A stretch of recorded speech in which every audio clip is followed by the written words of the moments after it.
আসসালামু আলাইকুম।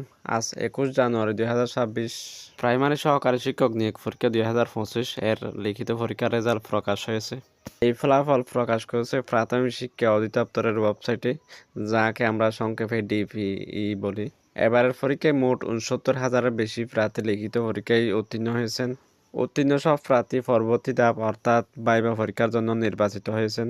রেজাল্ট দেখার জন্য গুগলে প্রবেশ করে www.dpe.government.bd রেজাল্ট এটা লিখে সার্চ করবেন।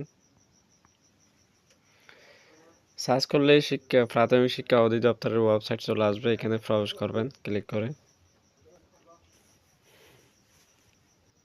ওয়েবসাইটে প্রবেশ করার পর এখানে প্রথমে নোটিশে দেখুন সহকারী শিক্ষক নিয়োগ পরীক্ষা ২০২৫, এই নোটিশের উপর ক্লিক করবেন। এই পিডিএফ ফাইলটি ডাউনলোড করবেন। এই পিডিএফ ফাইলে সারা দেশে কোন জেলায় কতজন প্রার্থী উত্তীর্ণ হয়েছে সেইগুলো তথ্য দেওয়া আছে। এর নিচে দেখুন জেলা ভিত্তিক রেজাল্ট প্রকাশ করা হয়েছে। এখানে রোল নাম্বার ক্রমিক অনুসারে সাজানো হয়েছে। এখানে আপনাদের রোল নাম্বার খুঁজে দেখবেন। যদি পান তাহলে অবশ্যই আপনি নির্বাচিত হয়েছেন ভাইবার জন্য। এই পিডিএফটি আমি ভিডিওর ডিসক্রিপশনে দিচ্ছি, সেখান থেকেও দেখতে পারবেন সরাসরি, আর ডাউনলোড করতে হবে না। আপনারা যারা উত্তীর্ণ হয়েছেন সবার জন্য শুভকামনা। ভাইবার প্রস্তুতির জন্য কী কী ডকুমেন্ট লাগবে সেটার একটি ভিডিও আপলোড করব, পরবর্তীতে আপনারা দেখে নেবেন।